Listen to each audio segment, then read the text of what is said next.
नमस्कार, ऑनलाइन कक्षा में आपका स्वागत है। कक्षा 9 पाठ 9 कबीरदास। प्रकरण साखियां एवं शब्द। शब्द का अर्थ होता है पद। 6 साखियां हमारी पिछले वीडियो में पूरी हो गई थी।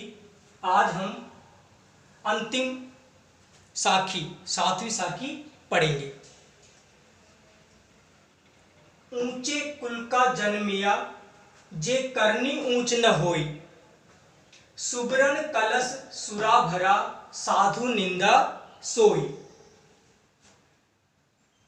लैसे देखिए आप इसको। ऊंचे कुल का जन्मिया जे करनी ऊंच न होई, सुबरन कलश सुरा भरा साधु निंदा सोई। कबीरा साधु निंदा सोई। शब्दार्थ देखिए। जन्मिया का अर्थ होता है जन्म लेने वाला। करनी कार्य। ऊंच का अर्थ होता है श्रेष्ठ या अच्छे। सुवर्ण सोना। सोना एक धातु होती है। कलश घड़ा।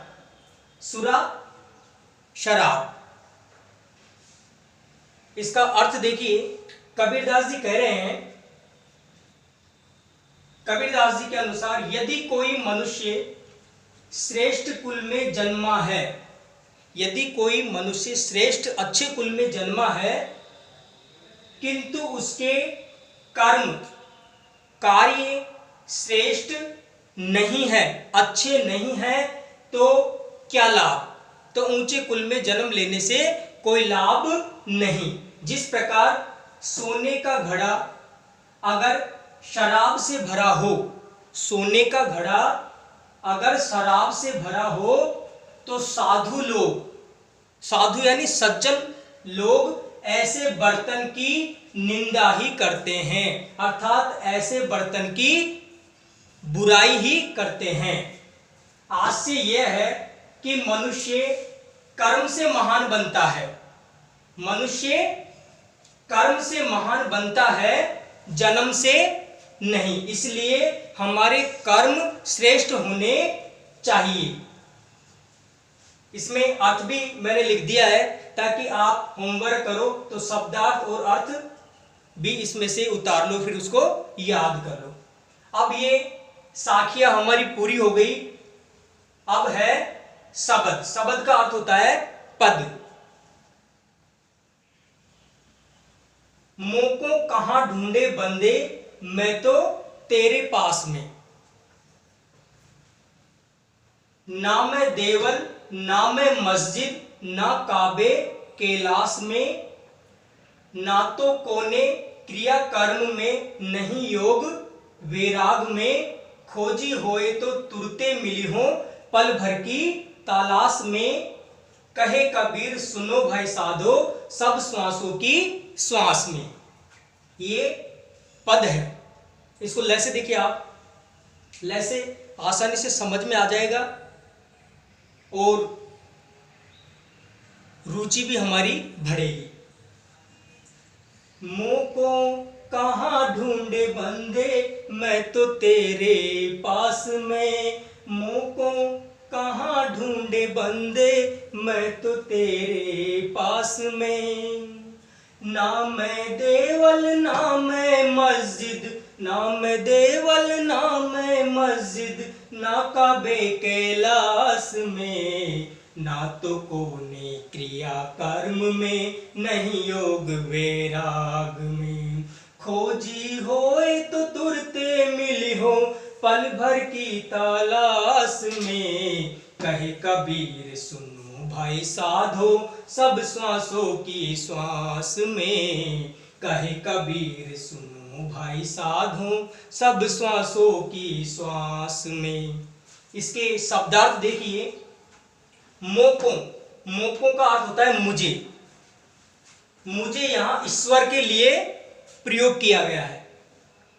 बंदे मनुष्य, देवल मंदिर। काबा ये मुसलमानों का एक तीर्थ स्थल है। इसका अर्थ देखिए आप, हे मनुष्य तू मुझे अर्थात ईश्वर को कहां ढूंढ रहा है।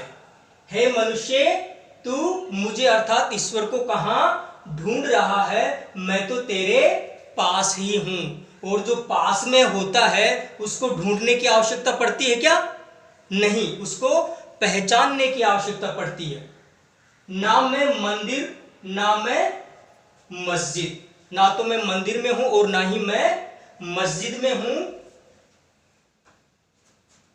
ना पवित्र स्थान काबा, मुसलमानों का जो पवित्र स्थान है काबा, ना मैं वहां हूं और ना ही काशी। काशी हिंदुओं का पवित्र स्थान है और मैं वहां भी नहीं हूं। अर्थात मैं मंदिर, मस्जिद, काबा और कैलाश काशी में नहीं हूं।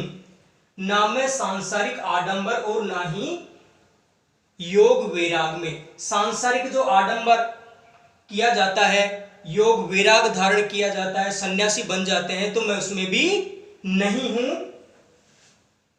अब कबीरदास जी के अनुसार ईश्वर कहां है बता रहे हैं। देखिए, यदि हम सच्चे हृदय से उसे खोजें, यदि हम सच्चे हृदय से ईश्वर को खोजें तो वह पल भर में ही हमें मिल सकता है। कहां मिलेगा? देखिए कबीरदास जी कह रहे हैं, कबीर जी कहते हैं ईश्वर सभी मनुष्यों की सांस सांस में बसा है। अर्थात प्रत्येक मनुष्य के हृदय में ही ईश्वर है, इसलिए हमें उनको पहचानने की आवश्यकता है। ये एक पद आपका पूरा हुआ। अगले वीडियो में आपका एक पद बच रहा है, उसको पूरा करेंगे। आपको कॉपी में उतारना है और इनको याद करना है। धन्यवाद।